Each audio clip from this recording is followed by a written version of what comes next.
Hey guys, if you're enjoying the content that I'm making, please click that subscribe button. Also remember to click that bell button and make sure to tick that box to send all notifications so you don't miss out on any videos. With that in mind, let's get on with the video.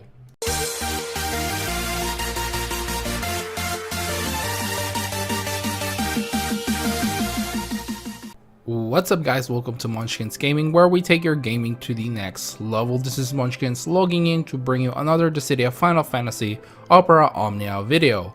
And in this video we're going to be concentrating on the level 70 co-op for the new character event for Quistis, the Balamb Whiplash. So I know this video should have come out a little bit earlier, but I decided to do the No God Says challenge first before I actually release this video.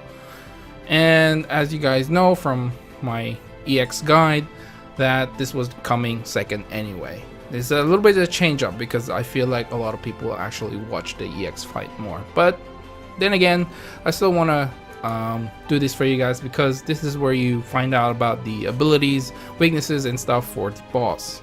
And so without further ado, let's get on with this video. So let's check out the abilities and weaknesses and resistances for Tears Eye. Now, for its weaknesses, it's weak to fire, earth, and wind elements, and it has resistance to water-based attacks. As for its abilities, it has access to Water, Waterga, which is our all water brave magic attack. A little bit different from what we usually get, where they only have access to the stronger version. Next is the Ultrasonics, which is the HP magic attack. And then he has access to Water Bullet, which is a water brave magic attack plus HP attack. He also has Group Watera, which is a group water brave magic attack, and Shining Tears, which grants himself and his allies an attack up and a speed up. He also has access to Magic Deluge, which raises his own max brave attack and speed. And finally, Big Wave, which is the group water brave magic attack, which grants a turn rate up and also has a fair chance of inflicting speed down on all enemies. And the other thing I actually nearly forgot, which is Glower, which inflicts a defense down to all enemies. So now that we know all the abilities, weaknesses, for my first tip, as always, it's going to be to use your damn abilities. Because this is only a one-way fight, there's actually no point in you using your normal attacks. For the most part anyway.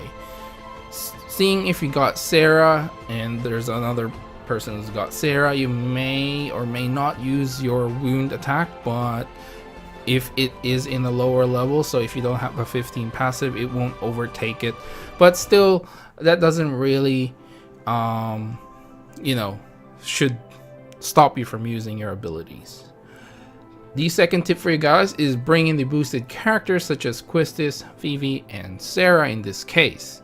Other characters, if you don't have Quistis, Vivi, and Sarah, other characters that you can consider bringing in is Vaughn, Prish, Istola, Kuja, Papalimo, Vincent, and of course the god Saz. Vincent is pretty decent in this fight, and so is Papalimo. As for Kuja, it's more or less like a choice now because he is one of the strongest magic-based attackers and can hit 2 enemies at a time as well. So he's there just for the hell of it.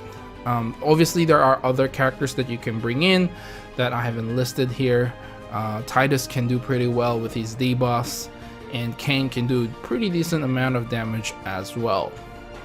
As for my next tip is to actually take the advantage of the boss's weaknesses and to kill them one at a time. There's really no reason for you guys to start splitting the damage here because even though they will have access to Magic Deluge, if you are all at least have a level 11 Sylph, this shouldn't be an issue and you won't be, taking a lot of damage from that. And for the most part, you'll probably kill it before it can even take advantage of Magic Deluge. Next up is to bring in healers, spray batteries, but this again is an option. It's not necessary, especially for a level 70 co-op, and there are no obvious boosted characters that are Brave batteries. Unlike before, we had Aiko, which is really good. So if you're planning to bring in healers or Brave battery, Aiko is the way to go, and for the most part a lot of people would accept that. And for my final tip is to bring Sylph as your summon. It is the best choice.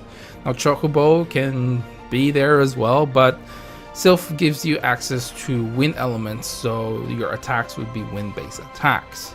So she is the best choice. And I think that's it for the general tips and guides. My final thoughts are basically the only thing that I will add is that the boss does have low resistance to poison, speed down, and rage resist down debuffs. So if you have access to those characters, you can definitely inflict those debuffs on the boss. Now, one other thing is the EX version. I did mention that the boss has these resistances, but it has a medium resistance, at least I remember, with int down. So just keep that in mind, because Vincent does inflict int down, which I believe when I was fighting the EX fight, I sort of just ignored that. I'm like, oh, there are, and then I realized I was missing one debuff, and I was like, oh, so it actually has a moderate amount of resistance to that. So, but that is for the EX fight. But I thought I'd just let you guys know in this video as well, if you do plan on looking into my EX video later on. That is one thing that I forgot. But anyway, guys, I think that's it for this video. Remember to click like, subscribe, and share this video if you find it helpful at all. As always, I'd like to hear from you guys, and this time around I want to hear if you actually pulled for the Quistis banner. I, for one, would like to do that, but I feel like I should save my gems for when Sephiroth comes out. So I did try with a few tickets. I think I used over 20 tickets, but I don't really plan on trying to pull any more. I was hoping for at least the 35 CP weapon for Quistis, but I ended up getting another copy of Sarah's 35 CP, which is fine because I needed to limit break her 35 CP weapon anyway. But I would have been happy with her 15 CP weapon as well. That still evades me to this day. So make sure to follow me on Twitter and on Facebook at Monchkinz Gaming. This is Monchkinz. By the way, that's very important because I have a few announcements coming soon, and you really want to follow me on Twitter. Okay, and that's it for this video, guys. This is Monchkinz logging off, and I'll see you guys in the next level.